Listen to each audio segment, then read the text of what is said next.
So this is becoming a bit of a rarity, and that is a mini PC with Oculink on it. So if you run eGPUs, this is the port to get 60 gigabits, in fact 64 gigabits per second maximum speeds, but it's a direct PCIe connection, which is very important for eGPUs for maximum performance.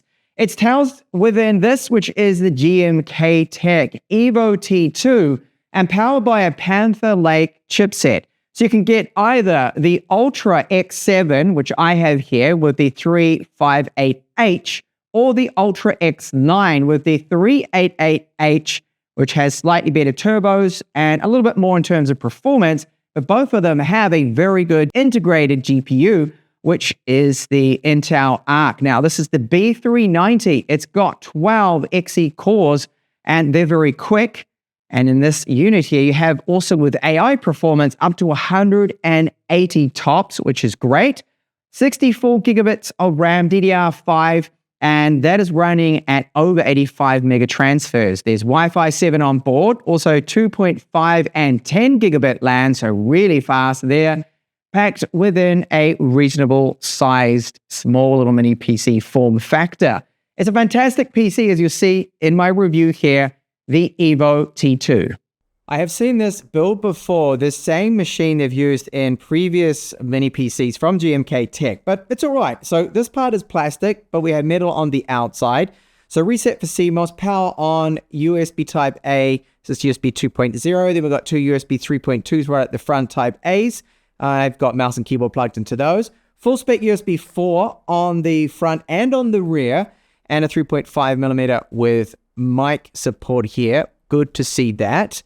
So you can prop it up on its side. There are some rubber feet there. On the other side, there is just nothing. Metal. Intake right here. Fans do blast out the back. These are the mounting points for the VESA mounting bracket. It's included in the box. Along the top here, there's just a little button that says fan mode. This is in fact for the RGB for the top SSD cooling fan, just to change those different colors. And on the back here, you will find all of the ports. So exit vent first here, so all the hot air is coming out of that. Fan noise has been very good. The other 3.5 millimeter audio jack with mic support. So there's two of them, good to see. DC in for powering it. So another USB 4, so that's 40 gigabits per second. And that does support power delivery, data, video out. HDMI 2.0, so not 2.1 unfortunately. Display port and Oculink. So Oculink, I'll be testing an eGPU with this. And this is a PCIe connection, 60 gigabits per second. It is faster than USB 4. It's also faster than Thunderbolt 5. Okay, in theory, Thunderbolt 5 should be able to do 80 gigabits per second or 120. But because this is PCIe, we're still seeing better results out of Oculink. And that's because of the overheads as well with Thunderbolt 5. It's got a few little jumps and hoops and things to go through before it actually gets the GPU information to send it and then receive it and whatnot. So Oculink, that's why it's better. And two USB 2 ports, 2.5 gigabit and 10 gigabit. Be testing both of those two in this video. Upgrades and internals, not difficult. There are these little tiny feet on the underside. There's 3 of them you need to unscrew. Then there's another 4 screws. Remove those. This comes off. This is the cooler there for the SSD. You can see right there. That is our crucial PCIe 4.0 SSD. It is in a PCIe 5.0 slot. And there's another spare slot, PCIe 4.0, that you can use. You can easily upgrade the storage. The Wi-Fi card, Wi-Fi 7, is upgradable. That's it. RAM is not upgradable, so nothing else. So for maintenance, it's easy to clean that top fan and easy enough to clean out the bottom CPU, GPU, well, integrated GPU cooler. Here we are in the BIOS. So unlike other manufacturers, GMKTec, they do have it unlocked to us. So we can go in and change various different advanced settings. So be very careful what you tweak in this. There really is nothing we could do in here unless there was something maybe you needed to set up with a secure boot, disable that to run Linux or the bootloader and things like that, basic kind of stuff. However, what I am going to change is this one right here. So if you go to the main menu, you can see we've got power mode select. Now, by default, this is balanced. I have set this to performance. Okay, so what is the damage here when it comes to pricing? We know now that storage is more expensive, RAM is more expensive. almost 2,000 US dollars. What does that get us? Well, it does give us the Ultra X7, the 358H version I'm reviewing. So 16 cores, 3.4 gigahertz maximum turbo, and the 64 gigabytes of RAM. I can confirm it is running at that very quick 8,500 mega transfers. So that's excellent for our performance. Yes, it's pricey. All the tech now has gone up a lot. Now, Windows 11 Pro is included in that price, so not the home version. And they do give us GMKTec Claw pre-installed in AI PC. So this is GMKTec software there. And I've got it up and running. So here, it's just loading there in the background. But I have DeepSeek running locally. I asked it. I said, are you running locally? And it's come up and said, yes, it's right here on this machine. So there is no cloud middleman that's in between. All right, so it's definitely running locally. You'll notice it's a little bit smaller, slower being local versus having a cloud, super powerful cloud server. And that's the reason why RAM prices and storage prices are so expensive, because of them, of course, buying all those components and the global shortage we have. For some reason, I don't know why the AI PC hasn't loaded there in the background, but that is GMKTec's own software there. And let's jump into that performance a little bit, because it is very good for what we're getting here. So that is our processor. As I said, 180 tops is the AI performance we get. The NPU can put out 50 tops by itself, which is very good. And that combined with the processor gives us the 180. And Geekbench 6 score here. Very good performance, almost 3,000 for single core score. You can see now in this little chart, just comparing that to competing chipsets, it puts it right up there with the single core performance, multi-core score of 16,000. Not bad considering it's only the 16 cores there too, but it's still quite a powerful mini PC. And if you did happen to run it on not the included power supply, but power delivery with the Type-C port, I don't recommend it. You can see we're losing power here because the multi-core score has dropped about 3,000 points. And then OpenGL score, this is 56,000 for OpenCL. And that's a very good score, really good, in fact, for integrated graphics. And the reason being is because of the art graphics with those 12XE units, and this being the B390. Very, very good performance. A graphics score over 7,000 for integrated graphics. This is phenomenal. In fact, it is the highest I have seen, thanks to the fact that we are pushing a higher power limit in this mini PC versus the Panther Lake laptops I've reviewed in the channel with the same exact chipset. They had power limits that I believe were 40 watts or 45, so they didn't quite do as well as what we do get here with the Evo T2. As for our storage, well, we get 1 terabyte, and it's PCIe 4.0 spec, and those speeds, as you can see, well, they're not amazing. They are on the slower side, because remember, sequential reads can go up to 7,000 for this spec of SSD. Now, as I've demonstrated in some of my other videos to do with this chipset, the Panther Lake is very good at editing video because it's fast, it's fluid, and you have Intel's QuickSync support with this chipset too as well, and that's great. So this is all hardware decoding. I'm editing in 4K. Now, this is a very simple video, like all of my videos. There's no fancy editing or anything like that, and the playback is super fast. Yes, it's only set to quarter preview, but it can handle 4K video editing quite well now. And remember, we've got RTX 4050 performance here from the integrated graphics, that B390. Now, have a look at the export times, because they're very good too, because of the QuickSync support, the hardware decoding, encoding as well.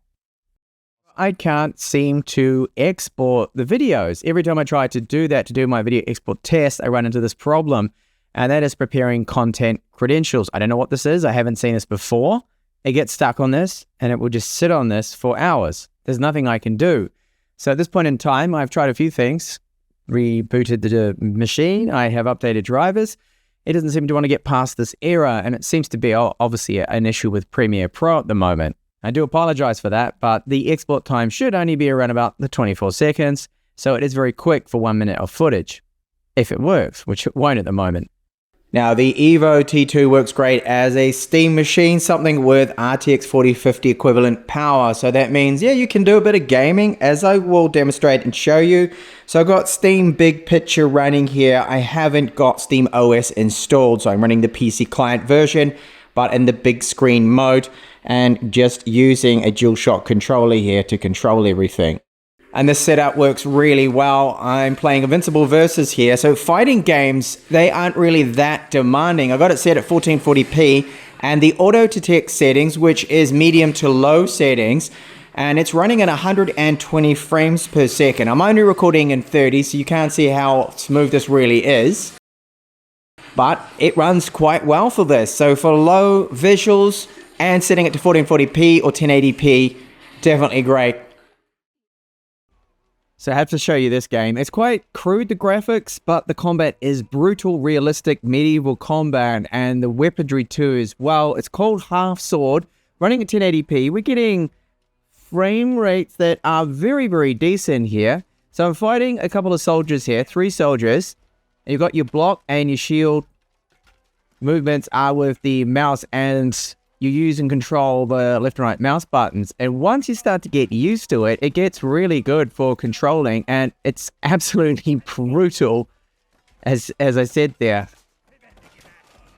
So you can hack and you can slash away and block people, and then you can even like drag your sword, depending on the angle, across their throat. Even when you're on the ground, you can still swing the sword around. And I managed to die there. It is quite difficult. There's quite a bit of a learning curve to it. But fantastic game, but good performance there. I mean, we're getting, as I said, the RTX 4050 performance, so very, very good. There's no frame generation with this either, so I just have it set to 1080p. It's really good to see that we have Wi-Fi 7 on board, and I have invested in a 10 gigabit fiber line, so that's symmetric up and down speeds, and a Wi-Fi 7 router. Now, they are not the fastest I have seen. Downloads I can sometimes get on Wi-Fi 7 phones over 2000 mark, so this is a little bit slower than expected. But when I plugged in a Category 8 cable into our 10 gigabit port, this is what I managed to get. And still not the fastest, only getting about half of what I should be able to get. But when you get to these 10 gigabit speeds, it really depends on the hops, the server's port that they're on, their port speeds, and load during the time of the day. Something I didn't really find when I had only the 1 gigabit line before. But still, the uploads are impressive there. You can see over 7,000. The ping is only 3 milliseconds, whereas before with Wi-Fi 7, it was 11 milliseconds. So using that 10 gigabit line or the 2.5, you're going to get some really impressive speeds. So how did it fare when it comes to thermals and the wattage? After 5 hours of benchmarks gaming, testing, and everything like that, you can see that, well, the peak power use, this is everything, okay? This is not just the chipset. Peaked at 116 watts. Power limit level 1 is 54. Level 2 is 60 watts. And we hit a peak on our cores of just 81. That is actually very good for this chipset. Although, actually reading it here, chipset is telling me that the whole package hit 86, which is not bad at all. I can confirm the fan noise and these thermals, gaming, benchmarks, everything has been very good. I'm impressed with the fan noise. Other mini PCs are typically louder than what we do have here, so GMKTec has done a good job with the thermals and the fan profile. So my time testing it out now, the week or so that I've been playing around with this, I love the fact that it has the Oculink port. I wish more manufacturers would put this port onto mini PCs, and even I would like to see it on some tablet PCs. It's only like one X-Player that seems to be doing that. Even then, they've dropped it. So you get that great eGPU performance that I showed you with my RTX 4090. Really powerful, and you don't really lose that much power compared to when it was in my desktop PC, which I no longer have. I just use eGPUs. And then we have that Panther Lake chipset. So the X7, the Ultra X7 358H, that with that integrated graphics, the B390, great performance from those 12 Xe cores, giving us somewhere around like an RTX 4050 in terms of performance.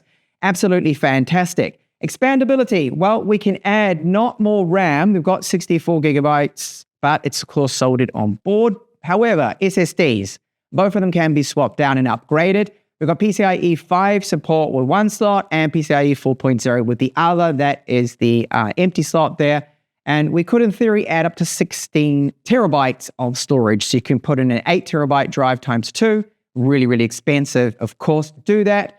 And then the LAN ports on this very, very fast, the 10 gigabits per second and the 2.5. Phenomenal, really good to see. Wi-Fi 7 is also very, very quick for the wireless performance. Fan noise has been good. Thermal's also fine with it, and that's even running it in the performance mode.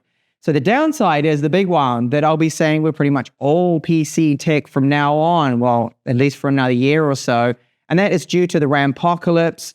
As you know, the storage crisis when it comes to SSDs and RAM pricing. So that's gone through the roof. The cost for brands, this means that this is a pricey little unit. It's almost $2,000 at the time of this video. And that is really expensive from what these used to cost. I remember the days when mini PCs used to be quite cheap, but that has long gone, unfortunately. Great little setup here that you're in the market, you're looking for something that's got power without actually having to go and get yourself a dedicated GPU. This has that RTX 4050 more or less performance, which is very good for integrated graphics. And it's a nice form factor, and overall really happy with this. And then who knows, in the future, you may upgrade and add an eGPU if you want a better gaming performance or performance for 3D work, CAD work, or video editing. Thanks a lot for watching my video of the GMKTec Evo T2.